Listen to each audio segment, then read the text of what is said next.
So I don't know the proper way to kick off a podcast. Actually, I do. I do, Paige. I have the proper way.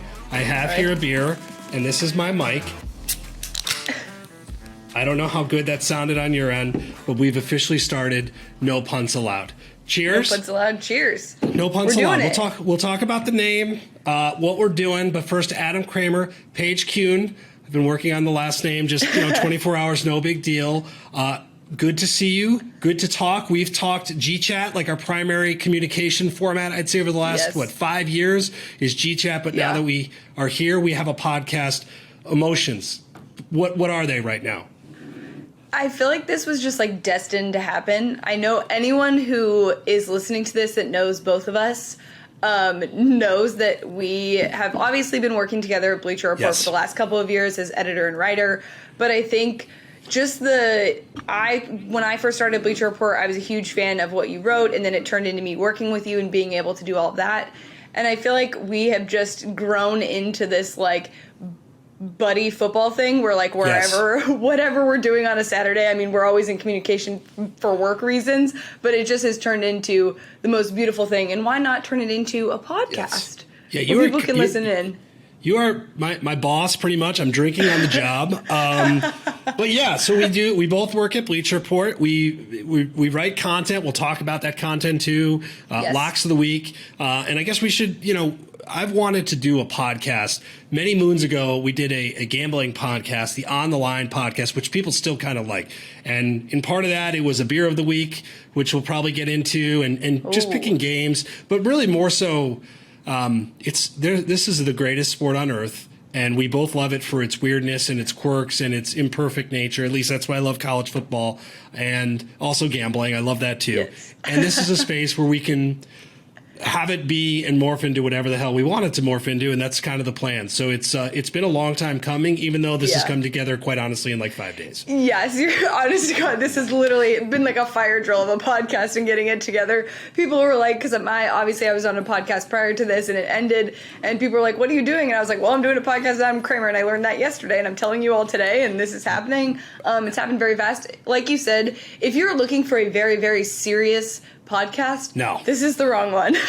Because honestly, the beauty of college football, like, yes, I know there are people that take it very seriously because college football, obviously we love it and it's a very serious matter, but there is so much comedy that is a part of this sport, and I think that's just what makes it great. So yeah, if you're looking for a serious podcast, this probably isn't the one, but I mean, that's all right with me. I do think we'll have some analysis. But yes, thematically, I mean, my Twitter handle is Kegs and Eggs. Like, what's drawn me into this stupid sport is this and the weird. It is fun. It is meant to be fun. It is meant to be lighthearted, and we will keep it along those lines. And again, I'm sure some stuff, like, we want to dive into games too. We want to talk meaningful matchups, and there's some amazing ones. It's week 1 of college football somehow. But yeah, we will keep this light. It's meant to be the tailgate. Pull up a drink, pull up a chair, and enjoy listening, at least hopefully, and we'll see what ultimately it becomes. Yeah. No, and you've gotten to already experience the sort of tailgating end of things this year already, attending the Nebraska game. Can you just give me a rundown of what it's like to hang out and be around Nebraska fans in this day and age? So, yes, I was at Illinois. I'm about 2.5 hours north of Champaign. My neighbor, Jason, shout out Jason, is a huge Nebraska fan. So I traveled down with him, and it was his brother and his dad. And they are big Nebraska people. And they are loyal, but they were going into this game very anxious, right? This was not a sign of hope. This was a sign of desperation. And what a shit show. Okay, on a variety of fronts. But from a football standpoint, that was so bad. The catching the punt at the 1 yard line and heaving it out of the end zone. I don't know if I've ever seen that. Have you ever seen that? Like No. I've seen bad punts being caught. No punts allowed, by the way, but I've seen bad punts being caught. That was one of the worst. You had the fumble at the end of the first half. You had the penalty, the roughing, and the taunting on the interception, which was like a 60-yard swing.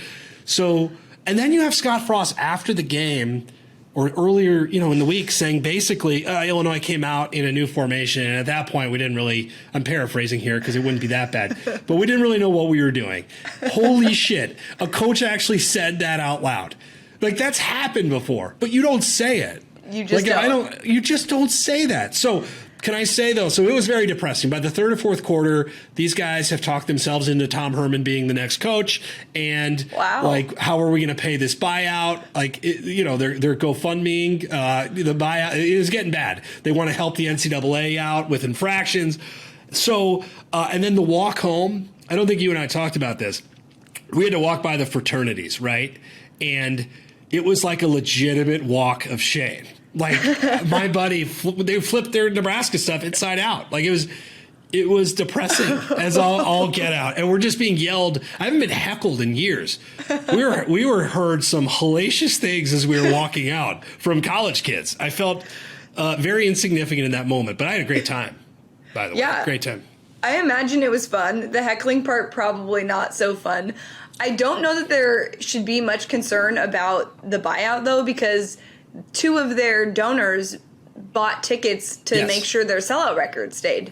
That was a new thing this week, was like, it wasn't going to sell out. And so to keep their record alive, they bought out all of these tickets. So I'm not sure that money's the problem there. But it's also just like, I think too, there was a game day sort of preview on Scott Frost, and it was sort of about like, is he or is he not on the hot seat this year? And it was basically like, no, but again, like, do you really ever say that they are? You know what I mean? He's not coaching for his job, is what he said, which I think is fair because you have to manage expectations. But I think the expectations were so high with him coming in, and people should have been a little bit more realistic about the landscape of college football.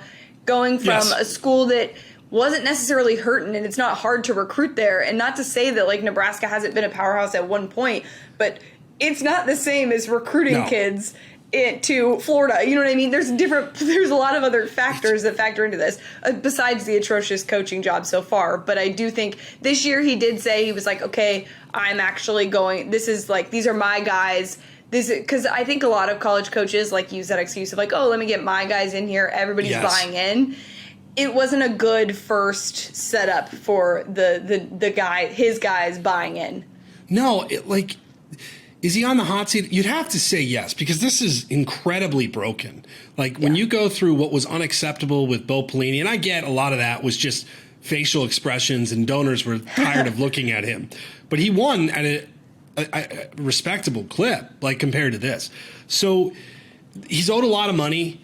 And I will say, though, you go back, this is his 4th year, which is kind of crazy. Like, this was an unbelievable football marriage. Right. This couldn't fail in my eyes at the time. I'm willing to go back and say I thought this was going to be perfect. Not that Nebraska was going to compete for national championship, but you wouldn't lose to friggin' Illinois. You don't lose to shit Big Ten teams like that. And Illinois is not that good. Right. Like, I love seeing football games in person again because you're like, oh, yeah, like, they did not run the ball particularly great. They had their backup quarterback. Like, this is. When you evaluate this loss and, like, whatever the Scott Frost era looks like, this was bad. Not to mention, too, Paige, like, you have Fordham, you have Buffalo, and then you have a god-awful matchup against Oklahoma. You had a chance to be 3-0 and have some good vibes and fan equity going into an Oklahoma game that's not going to go so well. And you lost that, like, in an instance. And I don't know how exactly on this schedule, unless you somehow beat an Oklahoma, which in the moment feels, frankly, not possible. I don't know how you gain that back. Do you think he survives the year as head coach? I think he survives the year. I think if they have the kind of year, like if they win 4 games or 5 games, and we don't want to jump. We do jump the gun. That's what we always do. But based off what I saw, we always jump the gun. Like, Adrian Martinez still overthrows receivers, right? He missed a couple of bunnies, like he does. He's still really explosive too. I thought the defensive line played pretty well. Like, they could end up being okay. That was a disastrous start. I think he survives the year, but I think it's going to be a really difficult financial conversation moving forward if they are as bad as advertised in week 1 or week 0. Even worse, by the way. You have the spotlight to yourself. If that was a week 1 loss, I was thinking about this, like, okay, Georgia Clemson is on later. Like, it's a terrible loss, but it's kind of blended in the backdrop. This is like the biggest headline of the entire weekend and there week. Wasn't that much going on. Exactly. Oh, gosh. It was painful. And like you said, it was a perfect marriage. Like, it was like the prodigal son returns, and this is going to be great. And, like, he's been undefeated. Like, all the things were there for it to be perfect, and it just has not been the fairy tale that they expected. No. Speaking of fairy tales, Bishop Sycamore is the name of a fake or semi-real high school football team. We really don't know, because I think a lot of people have tried to do some digging, and people are like digging their heels in on some of the facts about this program. So this program ended up being on ESPN, losing pretty badly, and to IMG, which, I mean, as we know, is like just a factory for high school football to college to pro players. Yes. How does this happen? Like, how do we go from, like, I think this is the fault of what's going on in college football these days. Like, we have name, image, and likeness. We have, media companies taking over bowls and making it like an entire event. I think people are starting to realize that this is more of like an entertainment thing or like a money-making machine. So they were like, let's see if we can get some of the publicity from being on ESPN. And maybe not thinking it all the way through that people were going to dig in on who they were. But I don't think we've ever seen anything like this where there was literally, like, they're not really a school. There's like 2 people that are in charge, and apparently these are like washed up JUCO players. Like, they're like grown men playing high school football, which is scary that even was allowed. But on an IMG, like from an IMG perspective, like, how do you even schedule this sort of game? What goes into that? Do you even know? Like, I have no idea how this even happened. So there's a couple of failures, dramatic failures. The ESPN failure, they outsourced this stuff. So, ultimately ESPN programmed it, so it's ESPN's failure. But, like, you're not assuming, and this is not to say ESPN's, like, clear of fault, but when has this ever happened? Exactly. Like, the thought of it, like, a fake high school playing is hilarious. Who comes up with this? How the hell does this happen with IMG, though? Like, that's the one I know scheduling for them is tough. So they're not the normal schedule, or, like, we're going to play schools in our district. Like you mentioned, they have a unique high school arrangement in themselves. I've uncovered them a handful of times. How did they schedule this? Like, and they take pride in having a beefy, nationally recognized, playing the best teams in the country schedule. So of all the failures in this, that's the one that's the most puzzling. It tells me also IMG must be really desperate for games. Like, if they're going down to Bishop Sycamore, which isn't real, who the hell else did they try? Like, this is high school catfish is what we've got, a situation here. So that's the part I can't get over. And then, there is an element of sadness to this, by the way. The kids playing 2 games in 3 days, like, that shit is terrible. And, like, they've been reported on some of the conditions that the kids have been dealing with, and a coach with a warrant for. This is a movie. Like, this isn't real. This is so surreal that it actually is. It, like, defies logic entirely. And never in your life would you think you would see a fake high school team. You know who else I feel really bad for is the group working this game, where you're watching this happening, from the announcers to everybody else, where you're just like sitting there like, what are we doing here? And it's an impossible spot to be in. Well, and like, we know this in the business. Like, if you're assigned something, you do it. Like, you do it to the best of your ability. You do the research as much as you can. And it's not something that you, like, I would never, if someone was like, hey, Paige, you guys are covering this for BR. Like, this is the situation. Here's the information. I would obviously do your research. But at some point, there's, like, a little bit of faith in the fact that this stuff is real. And so it is very baffling that happened. And I do feel really bad for everyone involved, besides the people that tried to, like, pull this off. I think it's also just, like, unsafe for a lot of reasons. We talk about football all the time, and I know that, like, there's you sign up for this stuff, but not some of the stuff that's been going on with this program. It was reported that the head coach was fired, but I don't really know who fired him. It's a very strange, and I do think we're going to get some form of, like, Netflix, if they are not all over this and being like, how did this happen? How did this go down? Sitting down with people and figuring this out. Like, I would sit and watch that, because I am just so enamored by the fact that, like, this actually happened. Like, they really tricked so many people. It got through so many things to be on television. Well, and the reporting has started. I saw Awful Announcing has done reporting, but when you sick now, I'm sure ESPN, well, maybe not ESPN because they're probably like, let's not report this. Let's let this one go. But what you've Which probably is fair. got, yeah, I would be the same way. Yeah. Like, let's just leave this one alone. Yeah. But you probably have world-class reporters now. Because You this is do. actually, you've got governors tweeting about this. This is like national news that is actually beyond the football and sporting world.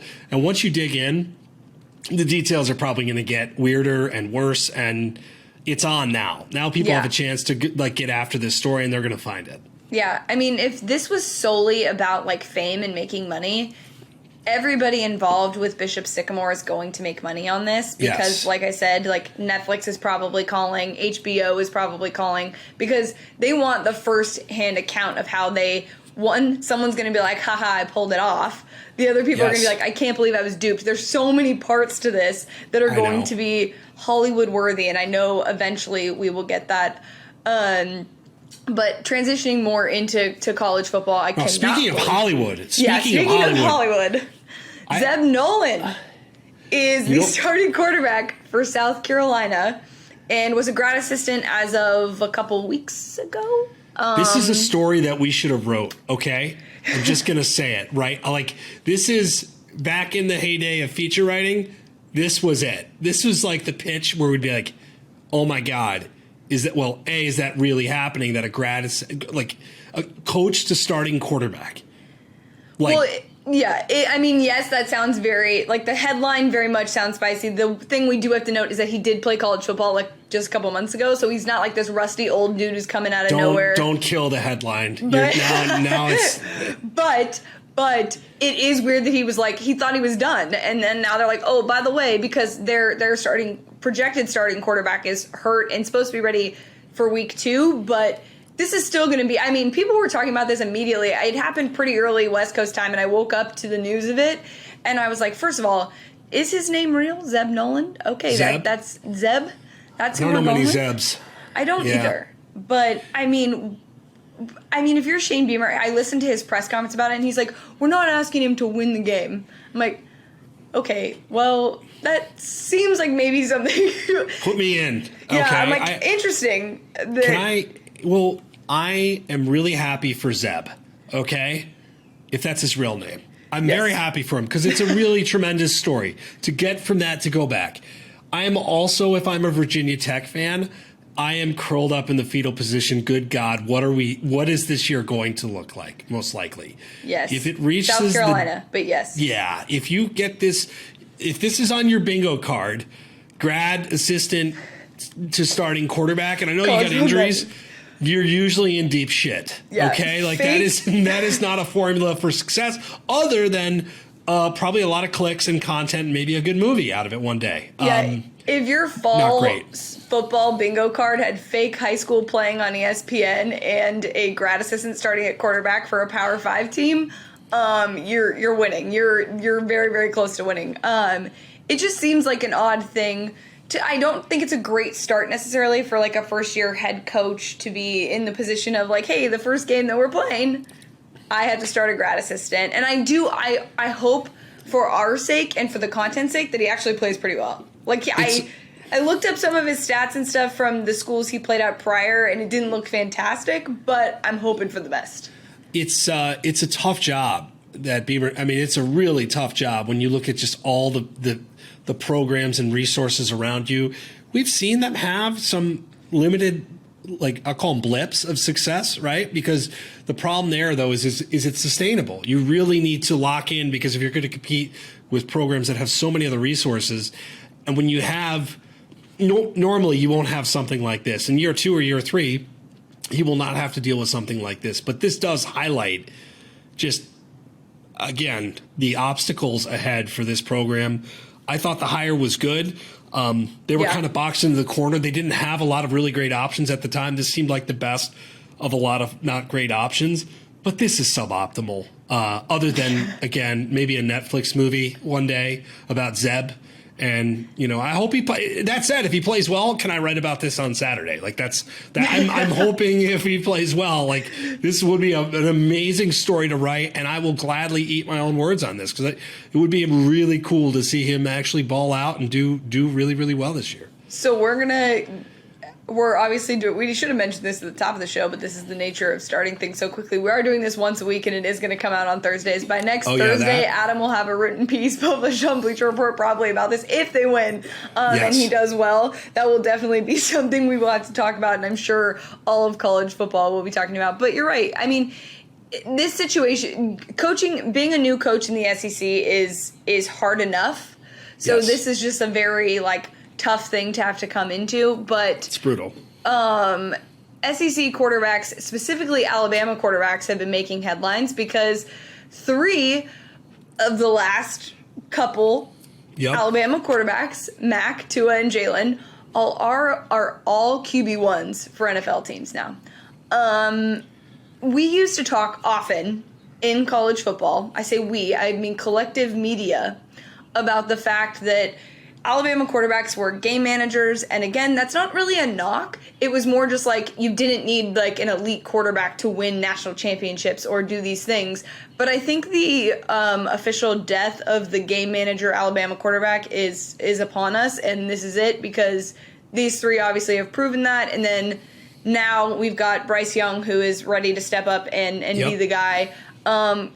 Do you think that he's going to be able to fill the shoes of those 3 essentially, but specifically Mac? It's funny in thinking about this, right? Lane Kiffin changed this.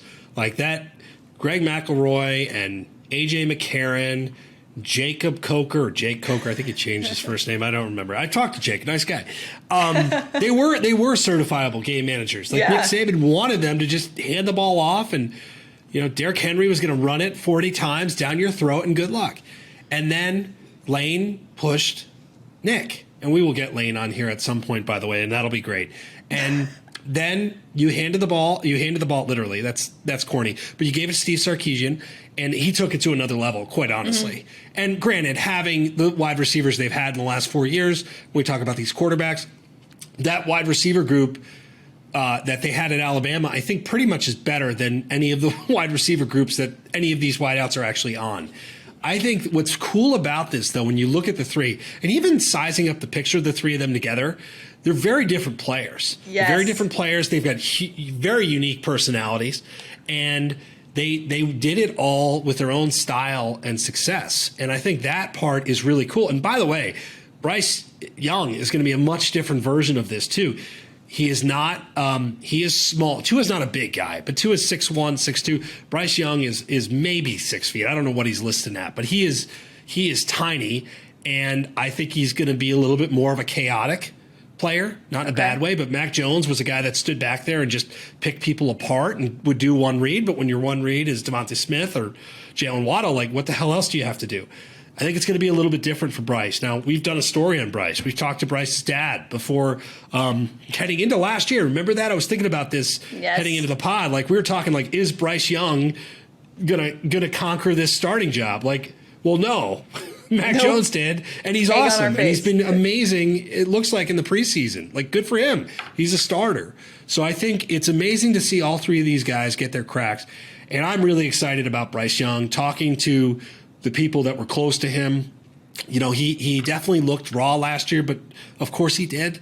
I think it's a tall task. But my biggest thing, Paige, too, is, beyond that, Sark is gone, and you have Bill O'Brien who's trying to redefine himself. That alone, I think, is a big, big ask for both of these 2 to come together and say, okay, this Alabama offense has been so good. What the hell are we going to do now? How do we take it up another notch? Yeah.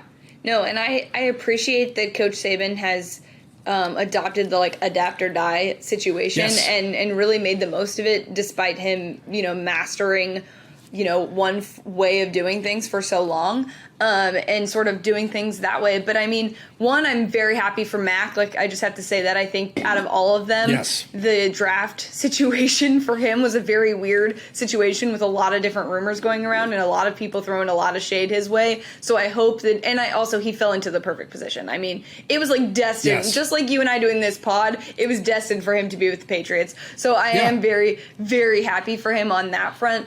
But I do think this is going to be a very interesting year for Alabama because I'm not saying I'm betting against them because I would never, and we'll get to that later, but I do think that it is going to be a lot of adjustments all at one time, and I know we're used to it, and I know everyone listening to this goes, they do this every year, blah, blah, blah, but like you said, I think it's a lot of things offensively that may need, not that they don't have the talent, just may need some time to be perfected. Not saying it can't get there, but it could.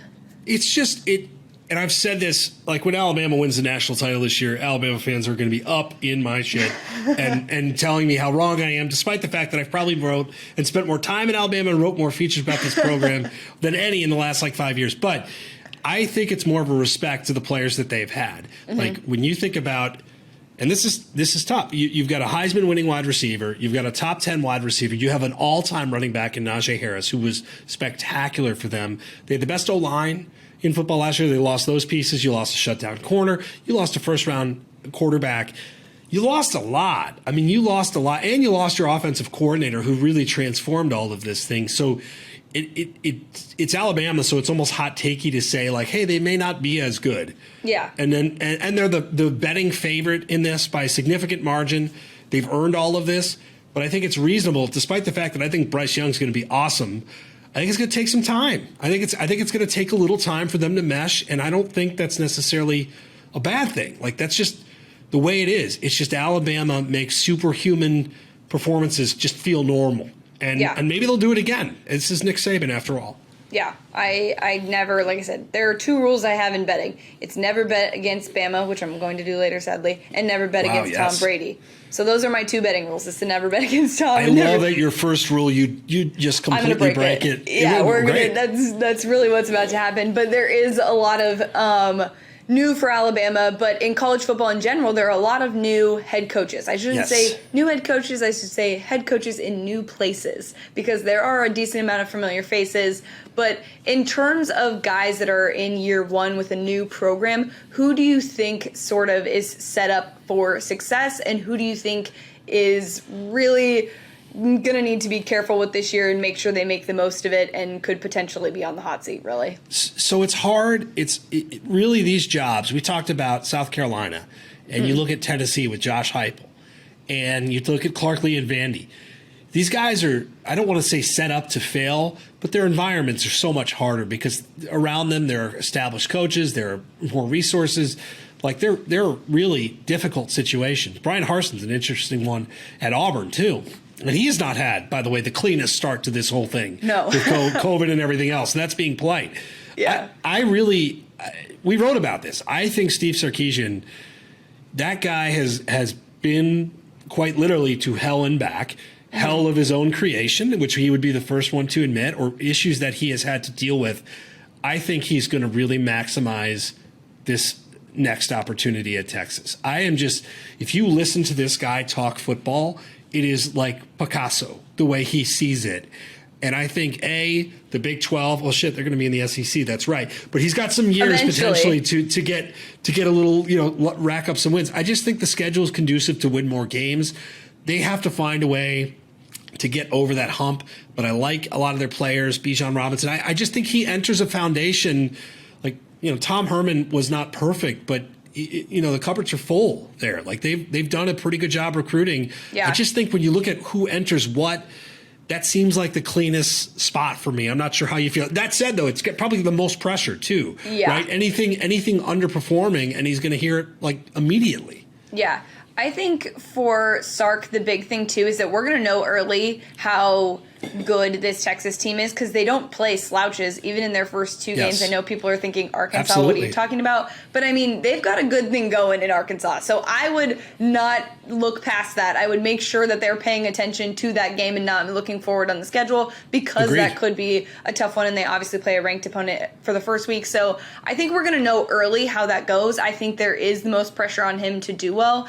I will say Harsin at Auburn is very interesting, because we've seen Auburn be more patient, I would say, than most SEC schools that are considered one of the top 25 programs in the country. I think in terms of coaching and with Gus, they were patient because they had Iron Bowl wins and significant bowl wins and things like that.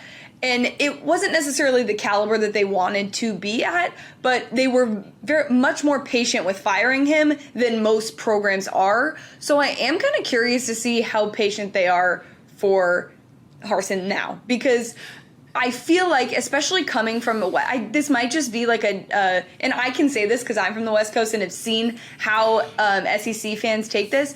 It's sort of tough being a West Coast dude and coming from the West Coast into the SEC.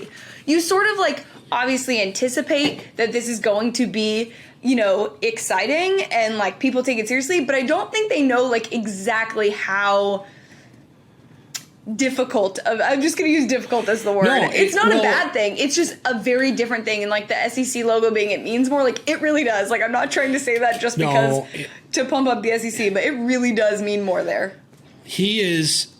Gus delivered like a 9 or 10 win season when he needed it, and he would beat Alabama every once in a while. Yep. He's got that Kirk Ferentz thing going. Every time Kirk Ferentz would be like ready to lose his job, it's like, oh God, they just almost made the playoff. So he found a rhythm to do it. But Auburn is such a bizarre one because they are a resource-rich team in an area that should recruit well, and they have recruited well. And I think it just is so jaded right now because your rival is just doing everything spectacularly. Like Nick Saban has made that job, like the lens on Auburn, so different because Alabama is so dominant. And so by nature, we're just going to compare everything to Alabama, which is completely unfair, by the way, for Gus or Harsin or whoever. Like that is ridiculous. And Auburn, I think they'll be competitive. What's most striking is like offensively, it has not been the same group, and I'm interested just to see kind of how this whole thing gels together. I thought it was a good hire. I didn't hate the hire. I just think, culturally and football wise, they don't care where you come from as long as you win and you care about football. And clearly he does both of those things. But this sport and the way we cover it and the way it's consumed, certainly in that conference, is different. And so anything less, that Penn State game stands out. I cannot wait for that. That is not a fun, if you're, and Texas too, if you're Sark and you see like Louisiana Lafayette, the schedule this year, you're like, God damn it. And I've been thinking the same thing about going to Penn State. Like, no, I do not. Who did this? I want no part of this. So I think it was it's a tall scheduled order. 30 years ago. Don't worry. There's no one to blame. The kids were not even born then. It seemed like a good idea at the time.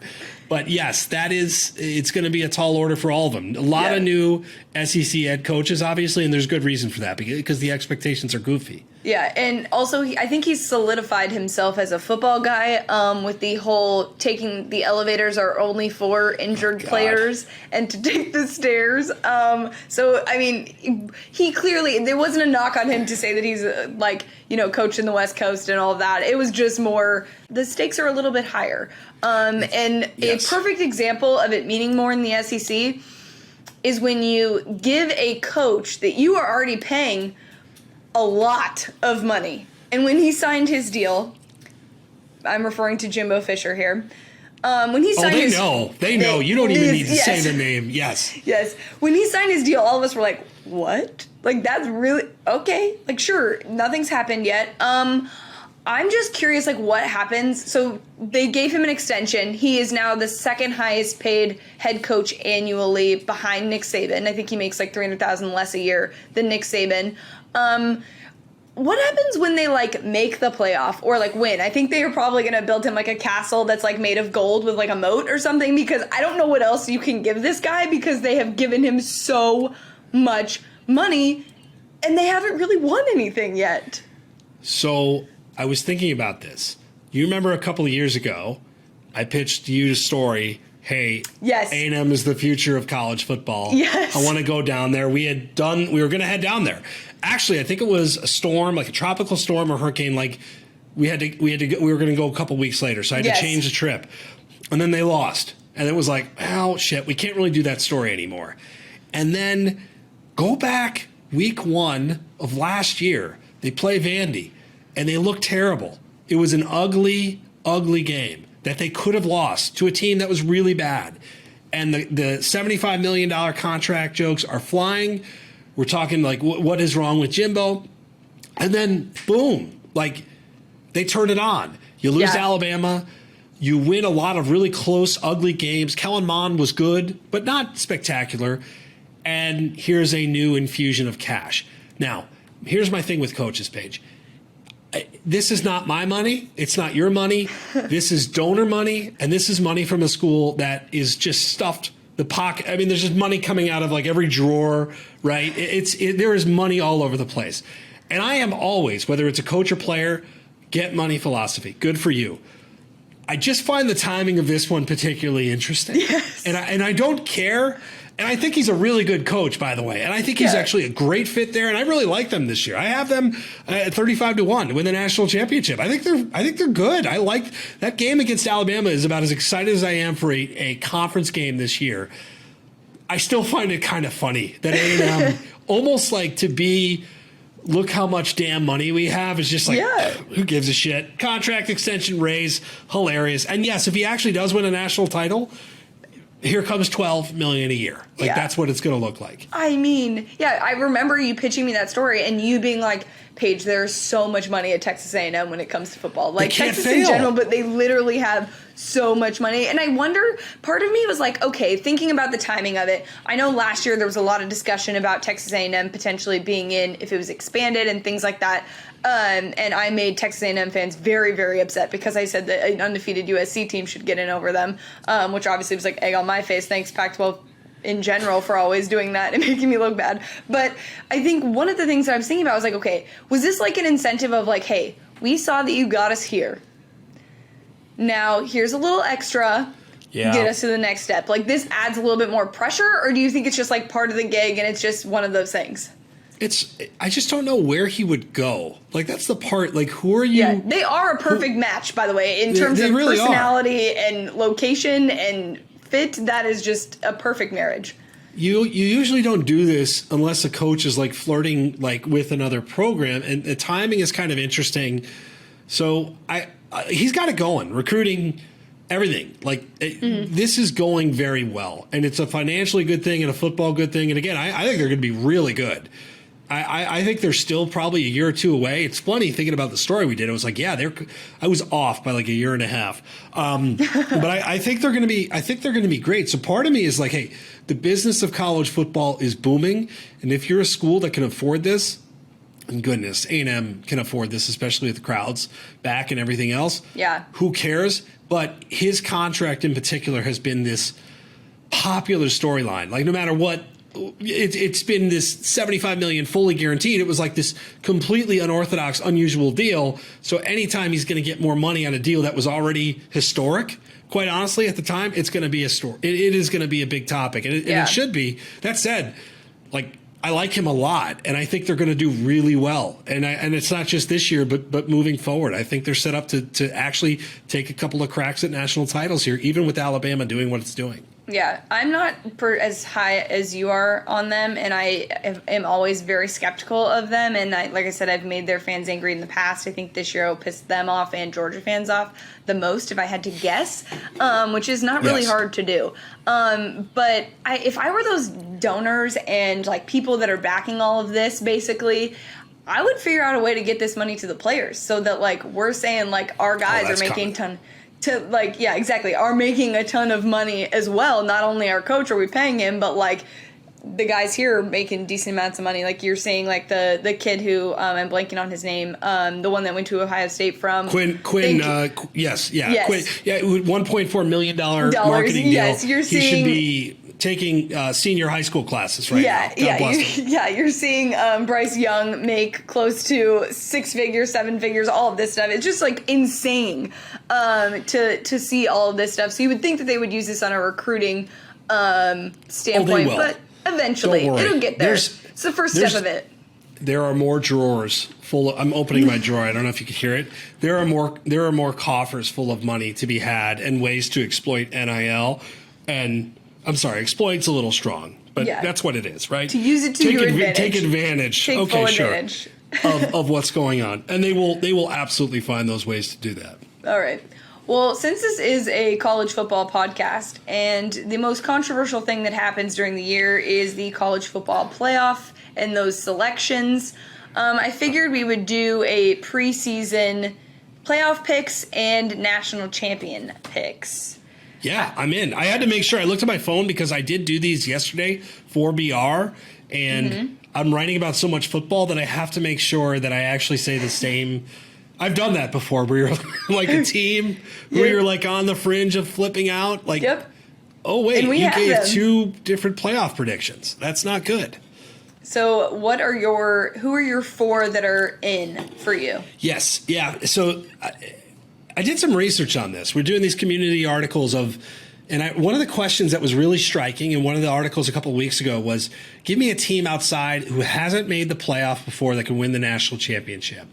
And A&M I thought was a really good one. I like USC a little bit more.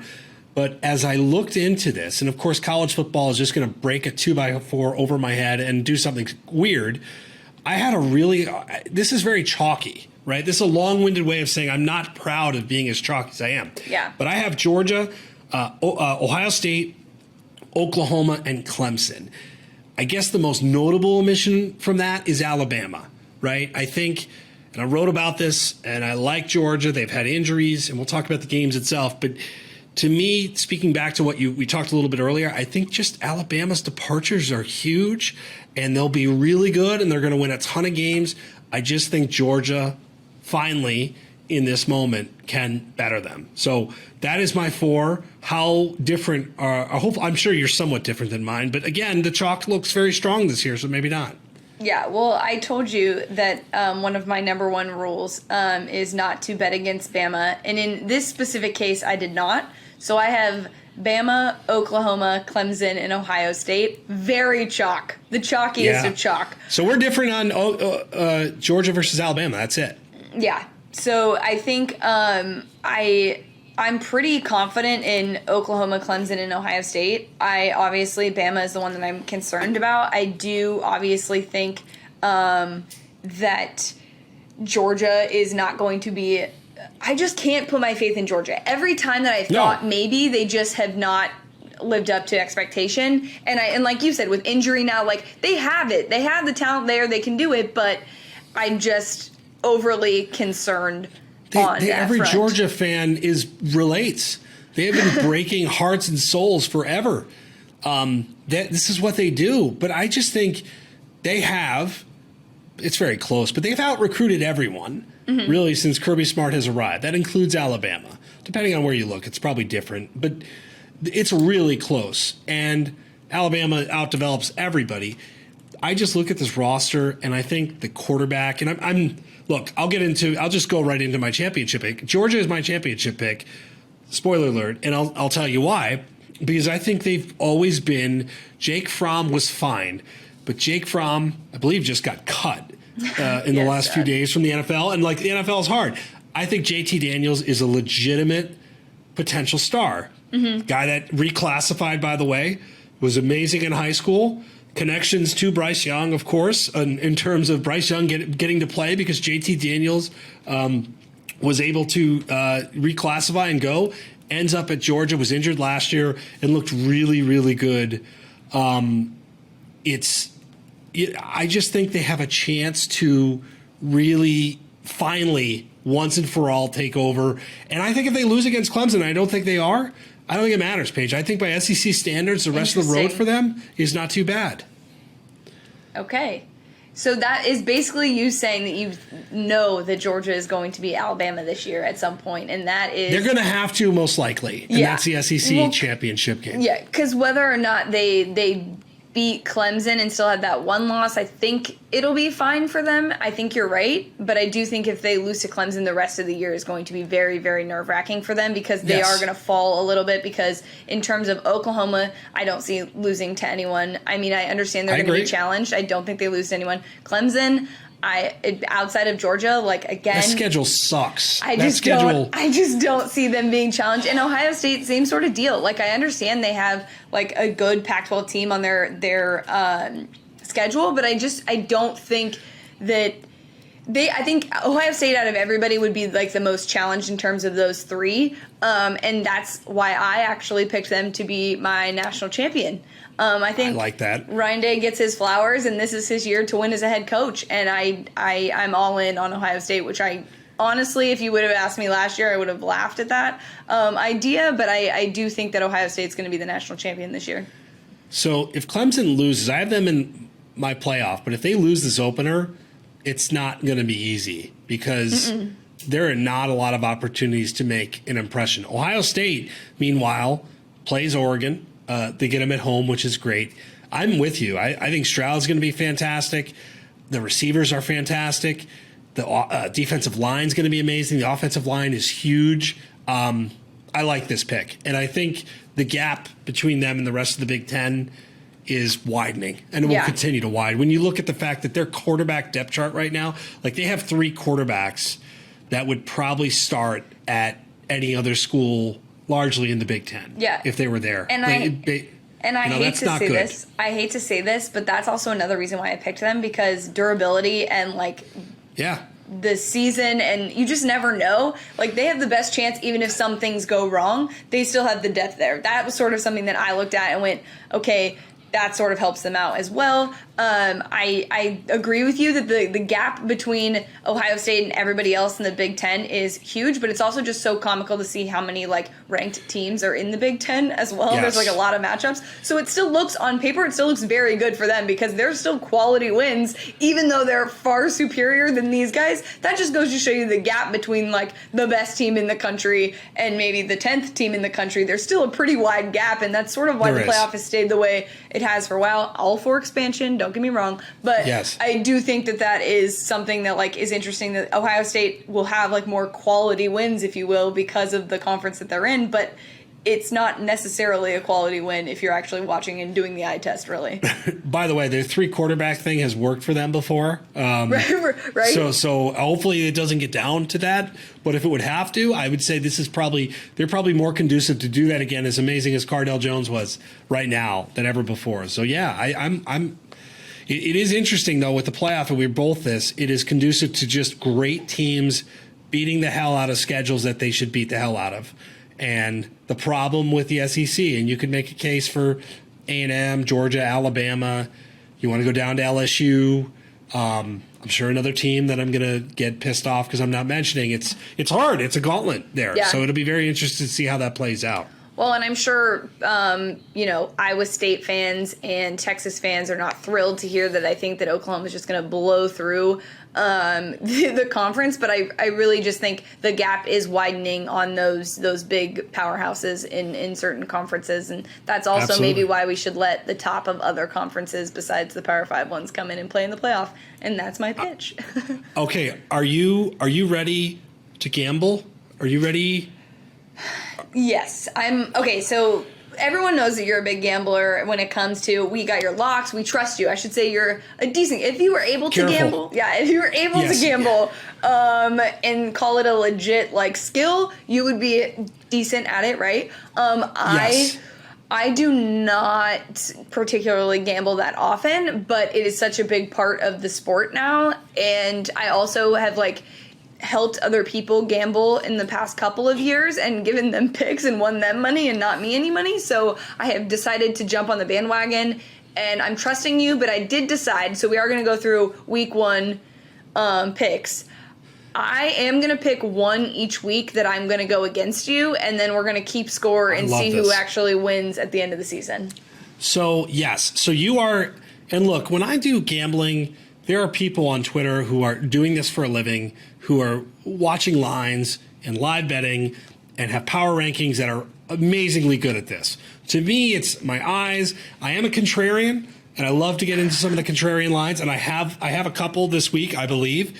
But it's fun. This is how gambling is supposed to be for the average person, and to me, that's what it will be. But it is going to be fun, too, to take you through my thought process, because there are going to be picks this year, and there are. When we've done locks of the week on Bleacher Report, and I'll do a contrarian pick, and the comments are hellacious, you dumb bleep, bleep, bleep, all of that stuff, which I love to read. So now we've got big games, and now I shouldn't say don't rarely. When we do locks, I like to feature some of the big games, but I don't always have opinions. I will say, Paige, Georgia plus the 3. It was at 3.5. The line has moved around quite a bit. I like them on the money line at plus 135. I picked them to win the national championship. I can make halftime adjustments, unlike Scott Frost, if they don't look as good. But right now, if I'm going to pick them to win the national title, I'm going to pick them to cover and beat Clemson. And that's a game I genuinely like. And it's a game also you have to have money on. That's going to be the game of the year. Yeah. I mean, part of me really wants... Are you going to bet Clemson? Is that what's going on already? Like right out of the gates, you're just... Part of me really wants to bet Clemson. I don't know. And I mean, I think that's the one that I'm going to pick against you. I was looking at the rest of them that you have here slated. And I have some other bad games that I could put on there too.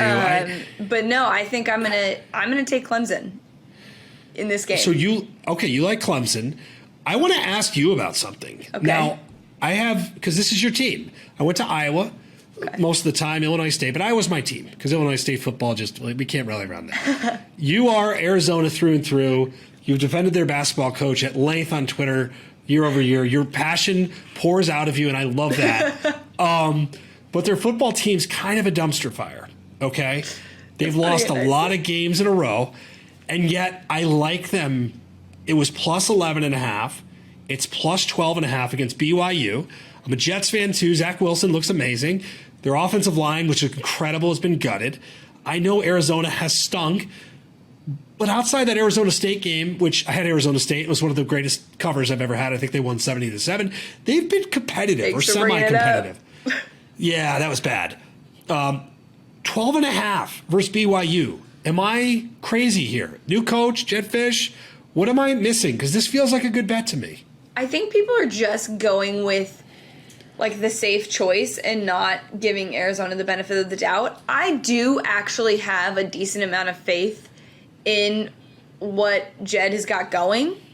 BYU scares me because it's always been kind of an iffy game for me. I always just for some reason don't want to pick them or like them because I know last year everybody wanted them to be higher ranked than they were before. But I'm going to go... I would pick Arizona in that game. It's plus 12.5. I would take Arizona in that game. All right. I will give you now... I will say, here's the other thing. People are underestimating. Okay, I understand BYU probably travels, but the idea of Vegas with Arizona fans, you guys have to understand the Pac-12 tournament the basketball tournament is in Vegas. It is like a home court advantage every year because Arizona fans come out in droves to be there. That stadium is going to be so loud in terms of Arizona fans. I do understand that it's football and it's different, but I think the idea of just like being able to go to Vegas, I was actually supposed to be there, but unfortunately I do have to work, so I could not be there. Damn. But there will be a lot of Arizona fans, so I think that will also factor into it, and I think it'll be exciting, and I do hope for the best on that front, but maybe it's just my Arizona heart pulling, but I would take the 12.5. The hope for the best is just... great. The bar has been set so low. Football encouragement. I hope for the best. I've said it about my teams before. All right. 2 unders. You've read locks for a while. Okay. People that have followed it. And by the way, these picks are largely on Bleacher Report. Go check them out if you want to, or you can just listen here and trash me on Twitter, trash me there, wherever. But they're largely, they're on Bleacher Report. I normally side with betting overs because overs are far more fun and you're just watching stalled drives. It's just no way to watch football. So naturally, I look for games where I think there's going to be points. But I do like 2 unders, and you can jump in. Alabama versus Miami, under 61 points. LSU at UCLA, under 65 points. I think with Alabama, we talked about breaking into pieces, new OC, De'Ara King coming off an ACL. I think both these two teams are going to kind of ease into that game. The spread in that game is 19.5, so maybe you have an opinion on that. And LSU at UCLA, which I am really excited for. That spread down to, I believe, 3, under 65. I think UCLA has actually got a decent defense. We saw it against Hawaii. Granted, it was Hawaii. And we also saw the offense.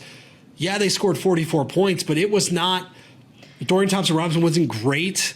I think that's one of my favorite bets of the week is under 65. So either of those games, whether it's the total or spread, do you feel anything in either of those 2 games? I think you're the safe choice with the UCLA under just because I don't think that offense is as good as everyone thinks it is, if that makes sense. It does. I think that they're still learning. I tweeted this last weekend. I always just forget that Chip Kelly is still a college football coach. It's so weird. It's so strange. He's just been like MIA. I mean, it's just funny because he was at like honestly the most like forward-facing program in the Pac-12. So very interesting. But yeah, I think the UCLA one is a safe choice. And also, I would absolutely take Alabama minus 19.5. That one, that's a big number. I think I'm going to stay away, but yes, this is classic. They did it against USC years ago, right? Where I think it was like 20.5 to start the year, and they just kind of sat on them for 3 quarters, and that's what Alabama does. So that'll be an interesting one. All right, 2 Big Ten games. Wisconsin now minus 5.5 against Penn State at the time that we're recording. Iowa minus 3.5 versus Indiana. I'm an Iowa homer. I like Iowa. I didn't include it in my locks because I'm an Iowa homer. I don't think I did. No, they're not in. Wisconsin-Penn State is a baffling game for me. The quarterbacks have been inconsistent, but both can play. Mertz and Clifford both have ups and downs. I'm just excited for this game. It's a great home field advantage. I kind of lean Penn State. I like the over in this game. Do you have any vibe for either of these Big Ten games? Because both of them are pretty good. You're going to hate me for this. I am betting against you. Don't do Indiana. I'm picking Indiana. I'm taking Indiana. I'm sorry. I've been high on Indiana for a while, so I'm gonna take Indiana minus or plus 3.5, I guess. And then Wisconsin and Penn State. That's honestly it's a tough game. What a great Big Ten game, though. Like let's just if there was like a tier 2 in behind Ohio State, that's our tier 2 guys. It is. And I have to lean Penn State more so, just because I feel like too. I know last year their quarterback at Wisconsin had COVID and did say that he struggled getting back from that. So I don't know if that's just what happened. And I think if he's playing at his best, then definitely Wisconsin. But yeah, I would take Penn State in that game.